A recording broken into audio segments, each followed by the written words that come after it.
Foi uma boa notícia, não foi? Não convenceu, não. Foi uma boa notícia? Não precisa gritar também, que eu não sou surdo, tá? Vocês vão me conhecendo aos poucos, viu? Olha, esse mesmo homem que teve a incumbência de trazer uma boa notícia para vocês, tem uma incumbência agora para trazer uma má notícia. Uma má notícia e deveria ganhar as primeiras páginas, né, dos jornais e tal. Não ganha, né? Mas deveria. Vou tratar dessa má notícia com vocês. Olha, nós falamos aqui que Deus é amor, que Ele nos ama incondicionalmente, infinitamente, mas pode ser que você ainda se questione dizendo o seguinte: olha, se Deus ama, e tem um texto maravilhoso ali que nem pego depois, amou tanto o mundo a ponto de dar o seu Filho único para nos salvar, pois eu uso, se for o caso. Se Ele ama todas as pessoas incondicionalmente, se Ele ama tudo que Ele criou e cria, por que, poderia você estar se questionando, por que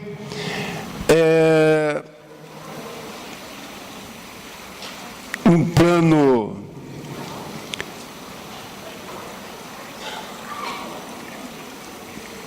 social tem tantos desajustes, por exemplo? Problema da drogadição, problemas da violência, a desigualdade social, problemas familiares. Por exemplo, quantos casamentos desfeitos, quantas famílias abandonadas, quanta desordem mesmo, problema de prostituição, problemas de pecado dentro de casa, de violência. Você poderia estar se perguntando, se Deus ama, por que tudo isso? Se Deus ama, por que tantas catástrofes naturais? Ora incêndio, ora tempestade, ora terremotos, e outros, né, avião que cai, guerras que acontecem a todo instante, pessoas morrendo barbaramente. Não poderíamos nós fazer esse questionamento? Se Deus ama, por que isso?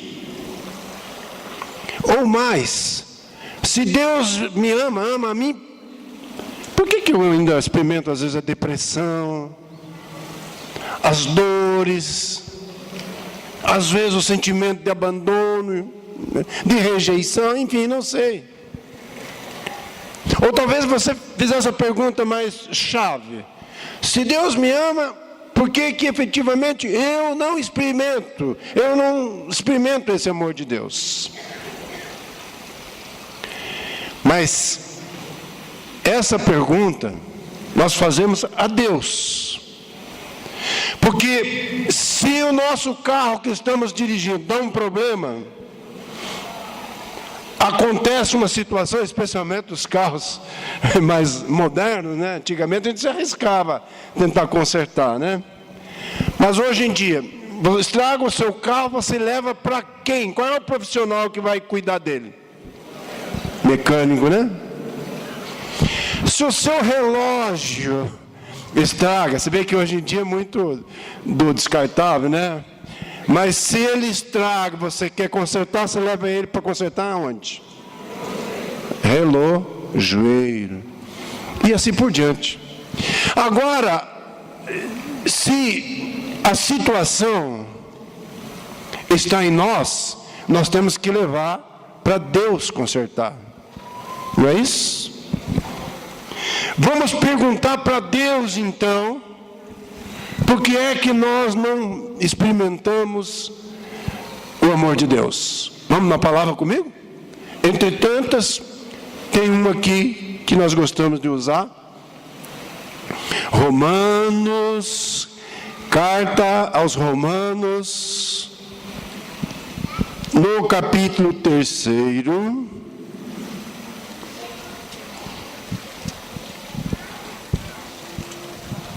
versículo 23. Vamos perguntar aqui, ou vamos ver aqui, o que a palavra de Deus diz para nós. Por que que nós não experimentamos essa maravilha que nós ouvimos até agora? Versículo 23. Alguém aí no meio fique em pé e leia bem alto. Somente o versículo 23. Não é para todos levantar, não, um só. Tem que falar alto, senão a gente não escuta. Isso, bem alto lá. Só o versículo 23.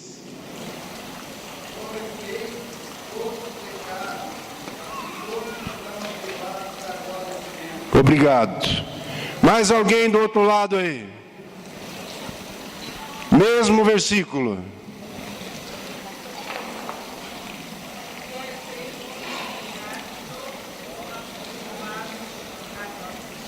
Não tem problema que seja junto. Pode? Mais uma vez, o mesmo versículo.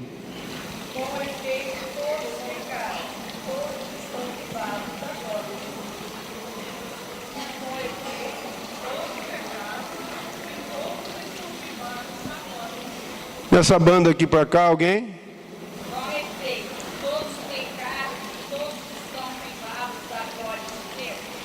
Mais alguém queria?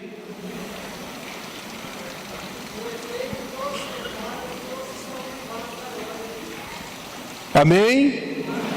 Vocês entenderam? As vozes suaves das mulheres e as vozes cavernosas dos homens? Mas eu vou me arriscar aqui também, olha, no versículo 23, então. Qual é o nosso problema, então? Com efeito, todos pecaram e todos estão privados da glória de Deus.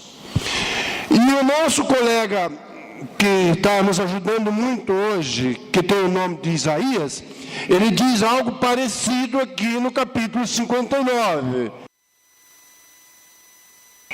Não salvar, nem seu ouvido demasiado surdo para ouvir. São vossos pecados que colocaram uma barreira entre vós e vosso Deus. Vossas faltas são o motivo pelo qual a face se oculta para não vos ouvir.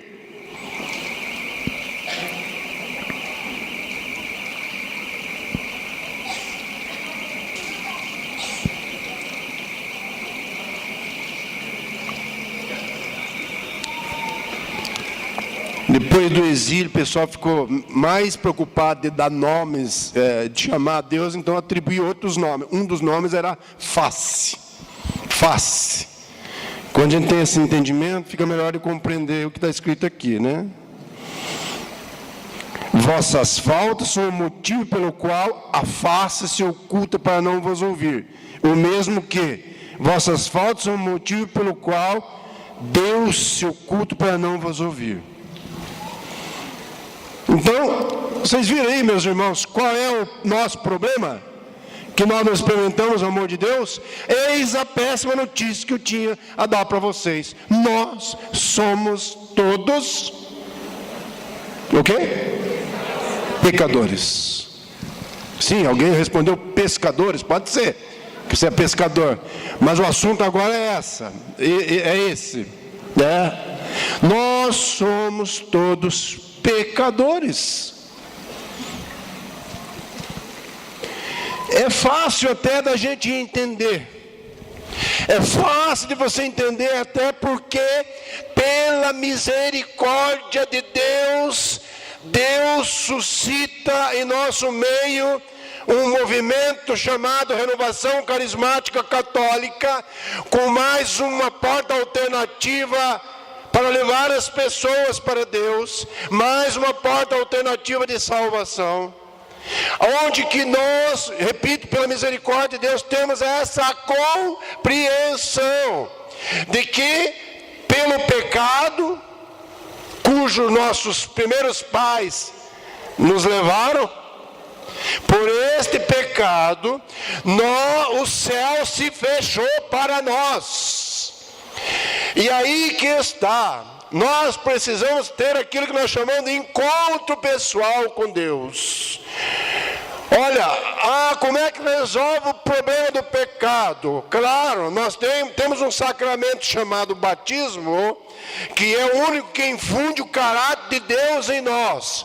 Mas nós continuamos usando o nosso livre-arbítrio para viver ou não esse batismo, para viver ou não esta vida regenerada em Deus, esta vida de justiça, esta vida de justificação. Nós somos chamados a fazer o certo, a viver isso, mas nem sempre fazemos. Então, eis a palavra de Deus para nos reorientar, para nos colocar, nos trilhos novamente. E aí está. E o que é o pecado?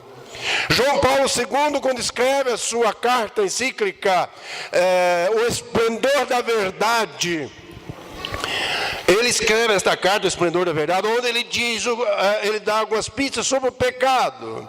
O pecado consiste em que nós tiramos nossos olhos do Criador e nos voltamos nossos olhos à criatura. Nós preferimos a criatura ao Criador. Aí está o problema, aí está o grande, desculpa, não tem a palavra apropriada agora, razão do desespero de tanta gente. E como eu disse, esse é um problema gravíssimo, no entanto, é uma notícia péssima e não estampa as primeiras páginas dos jornais. Porque pelo contrário, querem, sobretudo nos nossos tempos, maquiar esta coisa do pecado. E o pecado, irmão, quando eu falo para todos nós. O primeiro ouvido é o meu. O pecado, ele tem que ser tratado como pecado. Ele não pode ser massageado. Ele não pode ser caricaturado. Ele não pode ser reduzido no seu significado, no seu adjetivo, sei lá. Mas, aliás, estão adjetivando o pecado de outras formas, para ver se minimiza a culpa. E se minimizar a zero a culpa, que sentido terá o nosso Redentor? Que sentido há em espetar o Filho de Deus na cruz? Então é o pecadinho de estimação, é o doce pecado. Irmãos, desculpe, mas mesmo em nosso meio, como católicos, e eu amo ser católico, e se não fosse eu me tornaria com a graça de Deus, mas eu mesmo já fui taxado de moralista, de radical, porque eu tenho o hábito de dar nome aos bois.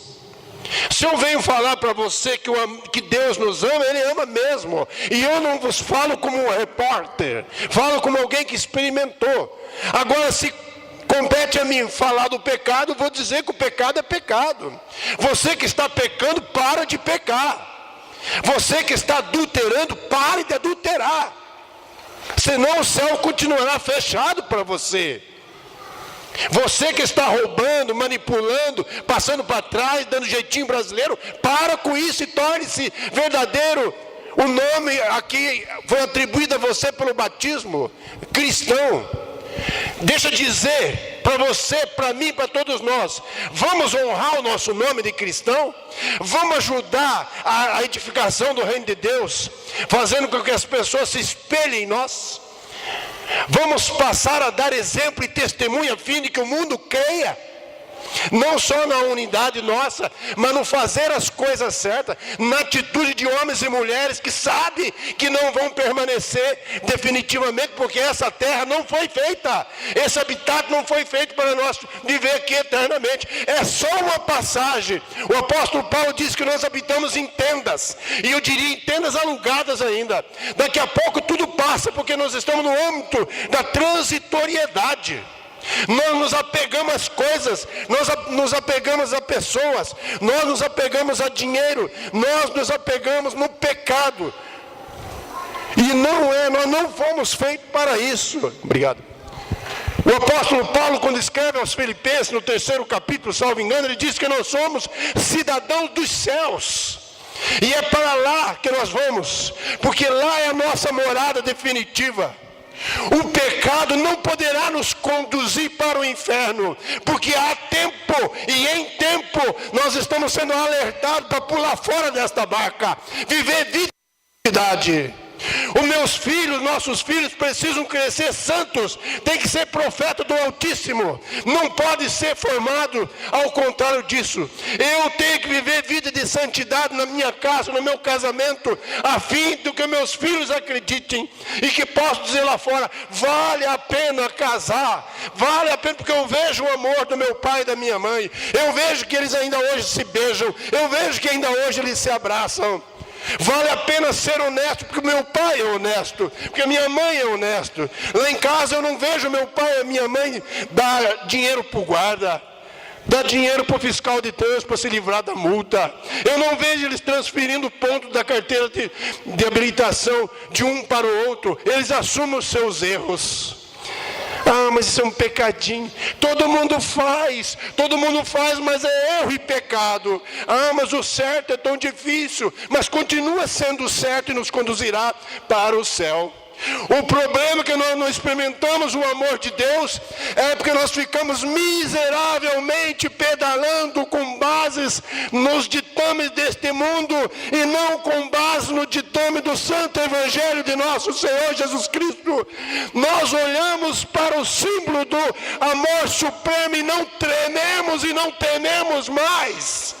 Para nós o crucificado não significa nada mais, porque a insistência no pecado retrata exatamente essa nossa conduta de quem é batizado, vai para a igreja, mas vive como se não existisse o amor de Deus, nem o próprio Deus. O pecado não tem que ser só denunciado, ele tem que ser extirpado das nossas vidas. Eu sei que é duro, eu sei que é difícil, mas é Ele que impede a nossa felicidade, é Ele que impede a nossa paz, a paz de Deus nas nossas vidas, é Ele que impede de termos a verdadeira alegria, é Ele que impede nós banirmos com ressentimento, o ódio, a raiva, a desconfiança, a incredulidade, falta de perdão e por aí afora. É o pecado, ele causa um grande estrago na minha vida pessoal, na minha vida familiar, na minha vida social. E João Paulo II vai defender muito essa ideia do pecado social. Ah, como seria bom que as pessoas lá na empresa onde nós trabalhamos vivessem o amor de Deus.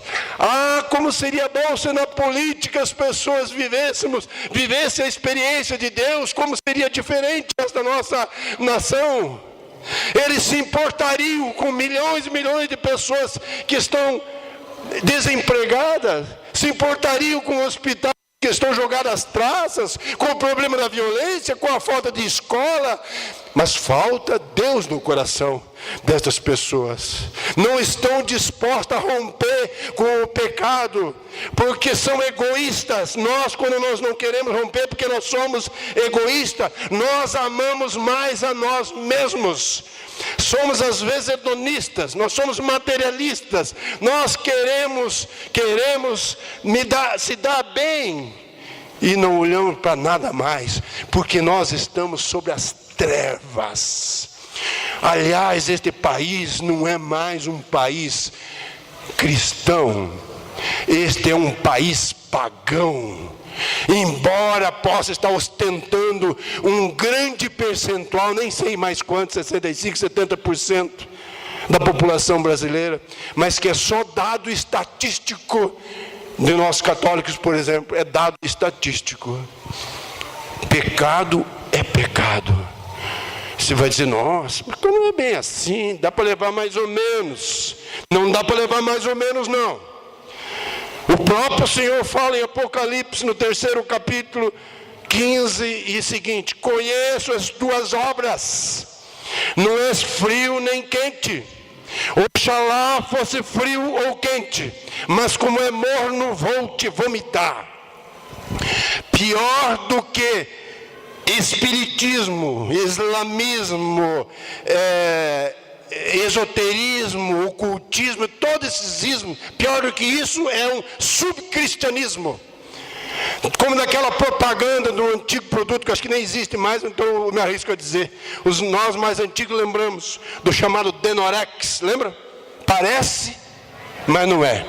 Pior do que um ateu, pior do que aquele que está fora de tudo, é aquele que faz de conta que é. Ah, como diz o povo lá de Goiás, mas isso é custoso demais. Claro que é. Jesus nunca disse, olha, venha que é moleza. Muito pelo contrário. Eu acho que é por isso que ele ficou abandonado. É por isso que ele sofreu abandono na cruz, inclusive dos seus mais próximos, dos seus mais íntimos. Não ficou ninguém, além de João, Nossa Senhora, ali, pingado ali, que inclusive os seus discípulos caíram fora, não quiseram acompanhar. Será que nós também vamos cair fora, abandonar nosso Senhor hoje? Por às vezes prazeres fugazes na nossa vida.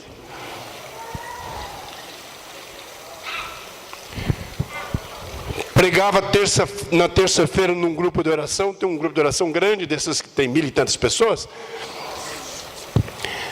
Depois que eu pregava, e é transmitido por web rádio, web TV, vizinho da minha paróquia. Aí no final veio uma moça e falou, olha, meio que choramingando, falou, olha, a palavra que o senhor trouxe aí me desconcertou. Foi só para mim. Eu falei, minha filha, o que houve? Falou, não, sabe o que é? Que eu trabalhei 14 anos numa empresa e eu saí de lá e... Sabe esses advogados que ficam catando pessoas que saíram da empresa para ver se tem uma ação trabalhista e tal? Claro, é o meio de vida deles, né? Eu falei, sei. Falou, pois é. Um desses, e agora eu entrei na justiça, já está lá na instância, não sei o quê, e vai sair 150 mil, vai sair para mim. Eu falei, tá, e daí? Você foi lesado pela empresa? Não, pior que não. Eu falei, você com 14 anos, certamente que você saiu de lá, você foi homologar a sua rescisão lá no sindicato. Estou dizendo isso, irmãos, porque eu falei que eu era empregado de uma grande empresa, mas hoje eu tenho meu próprio negócio. E ela falava, não, eles acertaram tudo, eu recebi tudinho. Eu falei, mas então por que você entrou com ação? Pois é, o advogado veio e tal, e isso. E agora, o que eu vou fazer? Isso nem meu pai sabe, nem meus irmãos, e se eles souberem, vão estar contra disso. O que eu vou fazer? Eu falei, então, vamos falar a palavra certa. É injusto o que você está fazendo com a empresa? É injusto, sim, senhor moço. E as pessoas fazem isso hoje e acham que estão se dando bem na vida. Mas quando são impactados, que deixa o poder da palavra de Deus dar a resposta para a sua vida, acontece isso com essa moça na terça-feira à noite. Eu falei, você se dá bem com os patrões? Sim, eu saí de boa. Eu falei, então não vai no seu advogado, vai neles. Vai lá e explica a situação. É o momento de você falar desse Deus que você experimentou hoje, nesta noite. Vocês viram como é que é, irmãos? Nós estamos assim, no pecado, nadando de braçada, e acho que está tudo bem. Acho que está tudo certo. Não, mas o fulano corrompe lá, não está certo. Hoje não tem jeito, não está nada certo, não. Viva com o seu pouco, mas viva certo. Seja chamado de careta, mas viva com sobriedade. Não queira imitar os modismos do mundo, para quê? Você é um servo de Deus, uma serva de Deus. Você sabe esses temas que eles passaram aqui de pregação? Como o primeiro, por exemplo. Você é o meu servo, eu te escolhi, eu não te rejeitei. Foi tema que eles deram com o joelho dobrado. Rezado diante do Santíssimo dias. Na intercessão, para trazer o tema que nós estamos trazendo. Então, desculpa dizer para você. Você que está hoje no exercício do seu discipulado sentado, você não é tido mais por ignorante diante de Deus, porque você não é mais ignorante. Você acabou de ouvir a palavra da verdade, que cura, que salva, que perdoa o pecado, que liberta, que arranca do pecado, arranca das trevas e traz para a luz.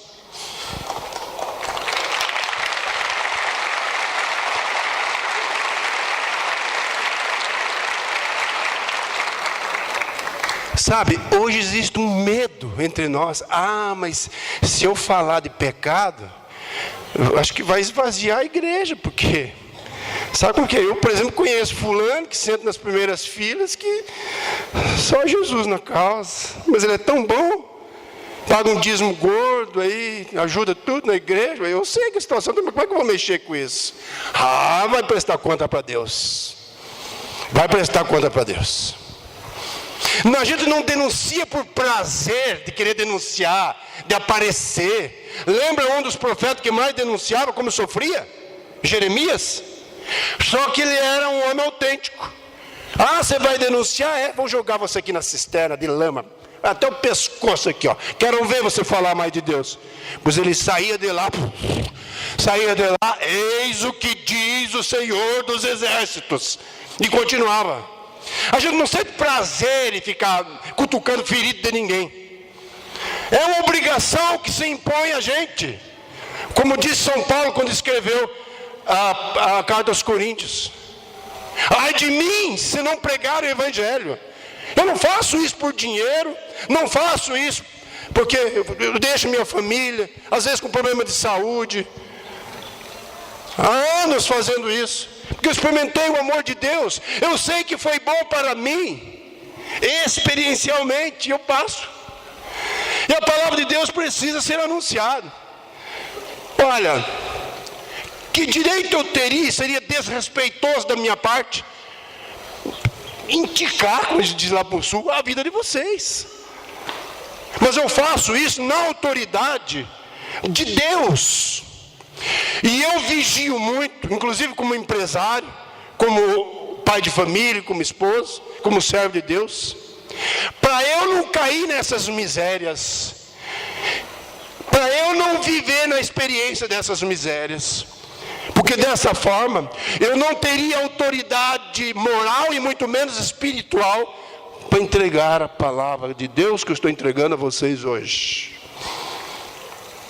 Mas o bom, apesar do pecado causar essa miséria, nós não vamos aprofundar por questão do tempo, as raízes lá, dos pecados e tudo mais.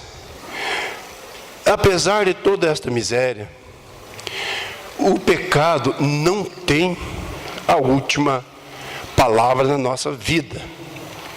Claro. Mas o mundo já sob o maligno. Primeira carta de São João, no capítulo 3. E por que o Filho de Deus se manifestou no mundo? Para vencer o demônio, porque diz São João, quem peca é do demônio. É muito cruel isto, é muito duro isso, mas é a verdade. É a verdade. Deixa eu dizer para vocês que é melhor que a gente saiba a verdade. Não é bom que ninguém fique passando a mão na cabeça. Você já viu que péssima educação dão muitas vezes os pais ao filho quando ele faz errado e passa a mão na cabeça? Ele deveria ter um não e recebe um sim. Ele deveria ter um sim e ter um não. Como dói, como estraga isso. Estou fazendo esta analogia aqui. para nós. A verdade no início dói, a notícia é ruim, como eu disse, nem eu gosto de trazer. Mas ela é libertadora. Ela é libertadora. O pecado ele é tão grave. Uma vez eu vi uma pregação, um testemunho, não sei, lá do Márcio Mendes, da Canção Nova. A gente é bem próximo, assim, também, a família. Ou ele contava pessoalmente, eu não me lembro. Ele falava de um exorcista lá da Itália, não sei se era Gabriel Amor, não me lembro qual deles.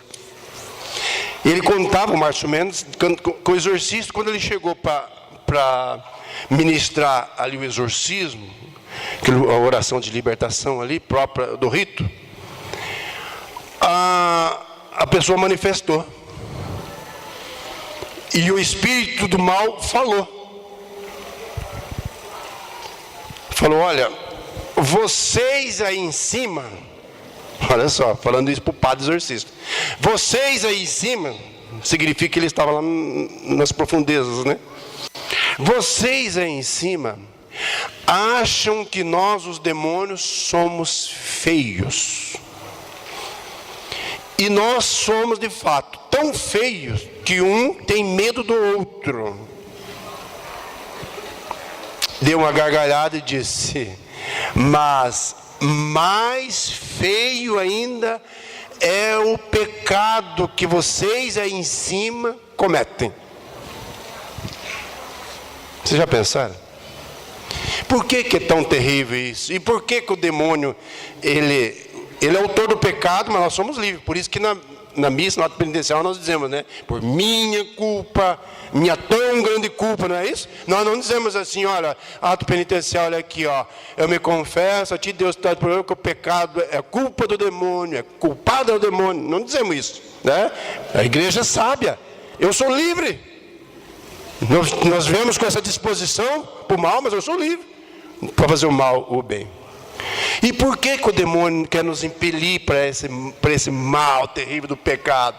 Porque ele é opositor àquele que carregou na cruz, com a obra redentora, os nossos pecados. Aí o demônio faz o quê? Ele é o acusador e diz, ó, tá vendo? Tá vendo, seu besta? O que adiantou você passar por aquele suplício todo lá? Ó?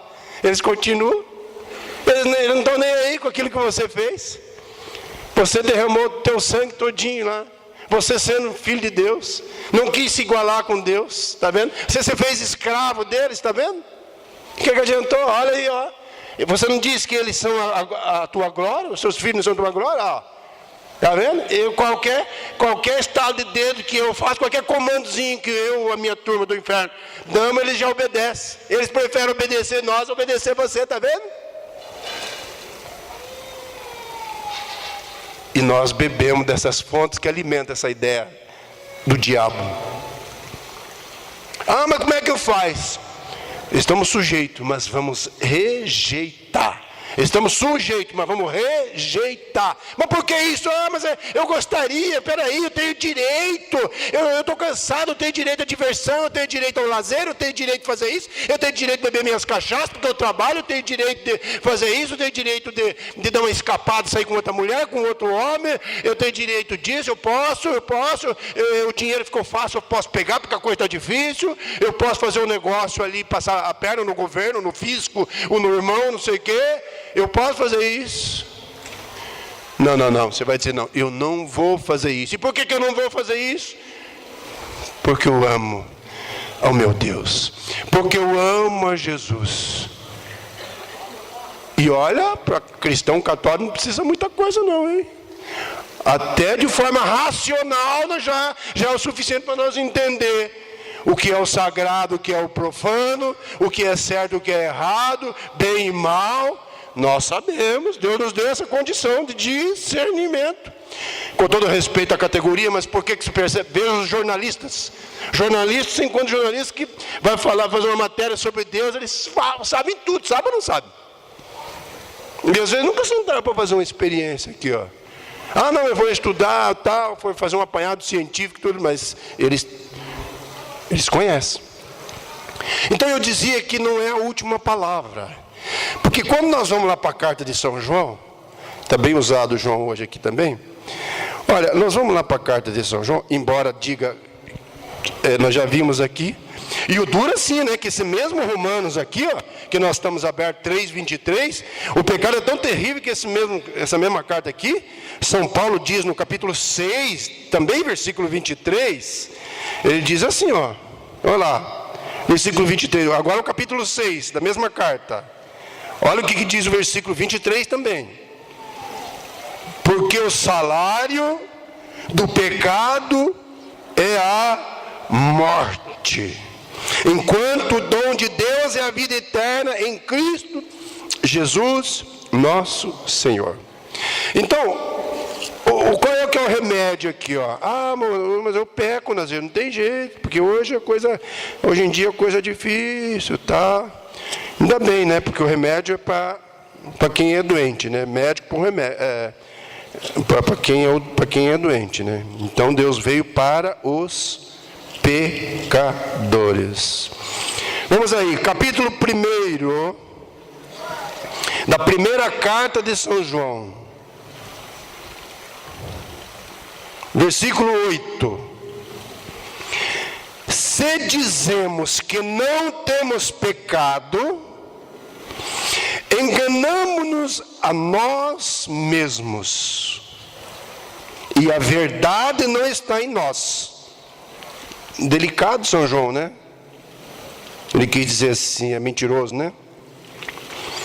Se reconhecemos os nossos pecados, Deus aí está fiel e justo para nos perdoar os pecados e para nos purificar de toda a iniquidade.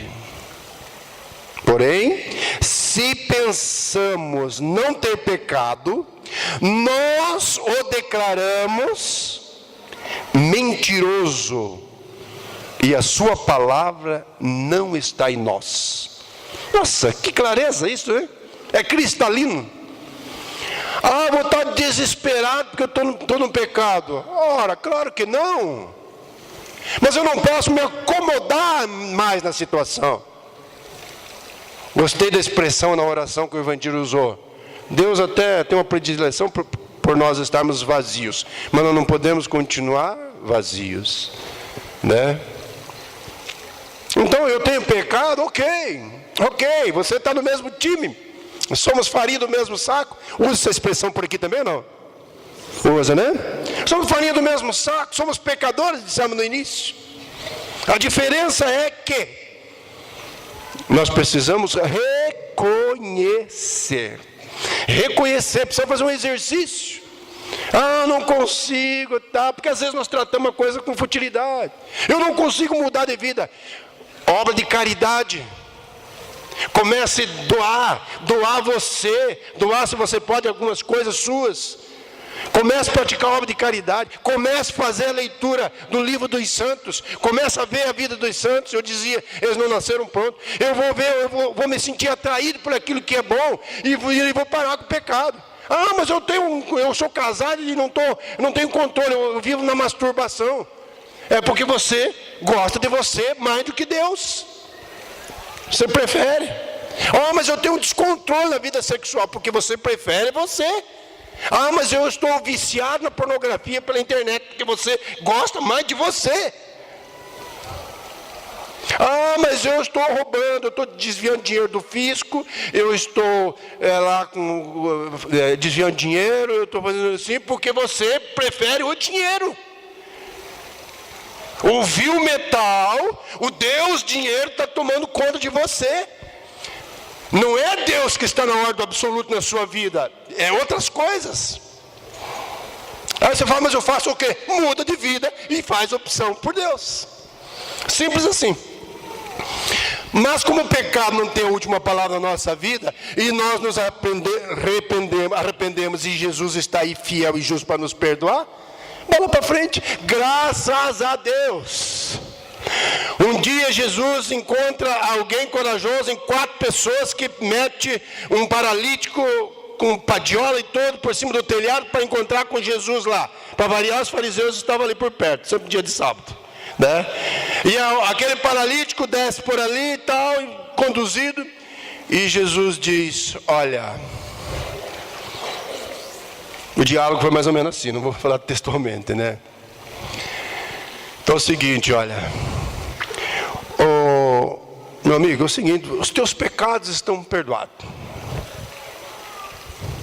Aí os fariseus, mas espera aí, que história é essa? E até os amigos, pensei que ele ia fazer aqui uma oração, fazer alguma coisa da paralisia, um problema físico, e Jesus fala: teus pecados estão perdoados. Aí o pessoal já fala: não, mas espera aí, quem é você para perdoar pecado? Só Deus perdoa pecado, aquela coisa toda. Aí ele diz, né, para aquele povo ali: olha, para que saibais que o Filho do Homem tem na terra o poder para perdoar os pecados, pega a sua cama e vai. Lembra dessa passagem? Jesus tem na terra poder para perdoar pecado. Que jeito? Que jeito, irmãos? A confissão. A confissão. É capaz que tem gente aqui que tem 2 anos que não confessa. 1 ano, sei lá. Eu já senti o sorrisinho de vocês, o que acontece. Claro que eu fui cínico nessa colocação, né? Graças a Deus, talvez porque sou mais pecador que vocês, eu não passo um mês sem confessar. Mas irmão, você não comete mais. Eu não cometo mais aqueles pecadões que abalavam a opinião pública. Mas também a gente não tropeça em montanhas, né? A gente tropeça em pedrinhas. Para que eu vou carregar sobre mim uma coisa que ofenda o coração do meu Deus? Ainda que a minha mente, a cabeça é a louca da casa. Ainda que ela venha dizer: não, mas isso aí é venial, isso é coisinha pouca. Não. Espírito Santo fala mais alto e diz: cadê a sua vida de santidade? Então, mas nós estamos tão longe às vezes do conhecimento de Deus e da igreja, que nós dizemos: eu me confessar com o padre, qual é? O que eu tenho ouvido falar de padre por aí afora. Tem problema? Tem, mínimo, a mídia deixa grande. Mas nada de problemas de padre, pecado de padre, lhe tira a ordenação sacerdotal. Portanto, onde tiver um padre, eu estou pedindo a benção e confessando com ele. Faça você também. Deus tem na terra esse poder. Teria outros textos para falar da confissão aqui, mas não vou usar agora. Tá, que flagelo o pecado. Ok, separou o céu de nós o pecado. Nós não podemos com as nossas próprias forças ir para o céu. Eis que surge uma luz no fim do túnel. Deus faz uma reuniãozinha lá, já que eles são uma família, Deus Pai, Deus Filho e Deus Espírito Santo, faz uma reunião no céu e fala: este povo está complicado, não tem outro jeito. Para livrar-lhes do mal, nenhum sacrifício antigo mais vai resolver. Não adianta, porque eu já vi que eles desviaram a sua intenção. Deus diz: olha, eu não quero mais saber do cheiro de vaca oferecida, de boi, de carneiro, lá no templo. Isso aí não resolve mais, é só um ritual. E não adianta. As tantas alianças que foram feitas até agora não resolveu. O pessoal continua no pecado. Faz uma reunião lá e fala: só se tiver uma nova e eterna aliança. Uma outra aliança, um outro pacto com esse povo. Até agora não resolveu. Aí na plenitude dos tempos, nessa reunião, Deus Pai pergunta para Deus Filho, estou falando assim, né? Aqui de forma alegórica, que estava assim. Você desce lá, meu filho, que é o Deus encarnado, né? É a palavra encarnada. Você desce lá para dar a vida, porque é só uma aliança assim, de Deus para Deus. Quem pode oferecer alguma coisa para Deus em expiação dos pecados? Quem? Só Deus. Você vai, eu vou dar a vida então. Plenitude dos tempos, vem Deus então, aqui para essa terra. Ele vem aqui experimentar a nossa humanidade. O Deus portentoso, né, vem para nascer no seio de uma mulher. Um tema para um outro momento, quem sabe. Escolhidíssima da parte de Deus, porque Deus só podia habitar num templo como o ventre de Nossa Senhora, né? Aqui. E Deus se faz carne, habita no nosso meio. Essa é a luz no fundo do túnel, o fim do túnel. Nós damos glória a Deus. Aqui está de volta a primeira pregação do amor de Deus para nós. O pecado não tem a última palavra, porque a provisão de Deus para o pecado é justamente Jesus Cristo, seu Filho, como nosso Salvador. Aleluia.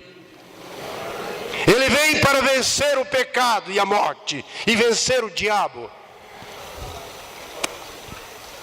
Lá no alto da cruz, morria Jesus, pecado. Como se fosse alguém que se chamasse Luiz Augusto, por exemplo. Não se poderia morrer só o Luiz, ficar o Augusto. Nem morrer só o Augusto, ficar o Luiz. Teria que morrer o Luiz Augusto. Lá sim foi Jesus na cruz. Morreu Jesus, pecado. A pirâmide do pecado do mundo veio sobre ele. Pesou sobre ele. É o único jeito, o caminho, alternativo que Deus. E aí então, do mesmo jeito, e nós vemos isso lá para o final dos evangelhos, Mateus, os sinóticos, Mateus sobretudo. Quando naquele dia fatídico, da paixão, da morte de nosso Senhor Jesus Cristo, o véu do templo, que tinha lá não sei quantos tecidos, 6, 7 tecidos grossos, como de lona, separava o propiciatório, o santo dos santos, aonde tinha lá o local das mulheres, dos sacerdotes, e lá no propiciatório, no templo em Jerusalém, só uma pessoa, o sumo sacerdote, uma vez por ano podia entrar lá para oferecer os sacrifícios prescritos na lei. Mas naquele dia abriu o véu do templo, de baixo em cima, de alto a baixo. Isso está escrito no Evangelho. No momento que lá na cruz Jesus entregava a sua vida para dizer o que o céu que antes estava fechado para nós é aberto. E o último feito que Jesus fez aqui nessa terra antes de subir aos céus foi justamente no dia da ascensão. De forma alegórica eu digo, rasgar o céu para nós na sua ascensão. Ficou ligado novamente, restabeleceu a ponte. Se Isaías disse lá atrás no capítulo 59, existe uma muralha, uma divisão. Os nossos pecados, as nossas faltas, as nossas abominações colocaram uma barreira, um muro entre nós e o Senhor nosso Deus. Agora Jesus vem e liga novamente este caminho, esta ponte para o céu. É Ele o nosso supremo intercessor, que intercede por nós, cujo sangue derramado continua a interceder por nós. Se fosse medido cronologicamente, diríamos 24 horas por dia. Por isso nós podemos clamar com razão o poder do nome de Jesus, o poder do sangue de Jesus. Ele, quando morreu lá na cruz, a sua salvação não se deu somente pela morte, porque senão nós seríamos mortos expiados. O lindo da salvação é que ele desceu à sepultura, desceu à mansão dos mortos, como nos ensina a Santa Igreja. Mas o poder da morte não pode deter lá no túmulo o autor da vida. E de lá o poder de Deus o ressuscita ao terceiro dia.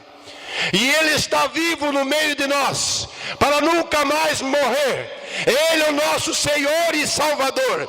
É Ele que eu vos anuncio. É Ele que me salvou, me arrancou das trevas. E fez isso para você já. Quando? 2000 anos atrás. Quando nas areias quentes do deserto de Jerusalém jorrava sangue e água de si por cada um de nós. Ah, você diz, aconteceu? Sim, já aconteceu. O que falta da minha parte? Apenas assumir isso como herança minha, como filho de Deus. Ah, Brasil, o tempo de salvação já foi? Não, foi, mas continua sendo. Como tem tempo de manga, como tem tempo de goiaba, tem tempo de milho verde, tem tempo de morango, tempo não sei de quê. Hoje é tempo de salvação para você, para mim, para todos nós. Sinta a alegria de ser um homem, uma mulher salvo por Jesus. É isso, nós somos salvos. A nossa destinação é a condenação no inferno. São Paulo, quando escreve aos Colossenses, no 2º capítulo, versículo 14 em diante, ele diz que Jesus Cristo encravou na cruz lá os documentos cujas prescrições nos condenavam ao inferno, e ele triunfou, jogou o diabo ao ridículo e triunfou dele pela cruz. É a cruz de nosso Senhor. Oh, maravilha! Como eu amo ser de Jesus, como eu amo ser um homem salvo por Jesus, como eu amo defender, se eu posso dizer, as causas do reino de Deus, que custou o sangue de Jesus. Esse é o preço pago por mim, esse é o preço pago por você. São Pedro, aliás, São Paulo diz nas suas cartas, olha, nós fomos conquistados por um alto preço, mas ele não dá o valor. São Pedro, quando escreve a sua primeira carta, ele vai dizer o preço. Não foi por costume, por vãs tradições que nós fomos resgatados, mas sim pelo sangue do Cordeiro Imaculado, o Filho único de Deus. Amém.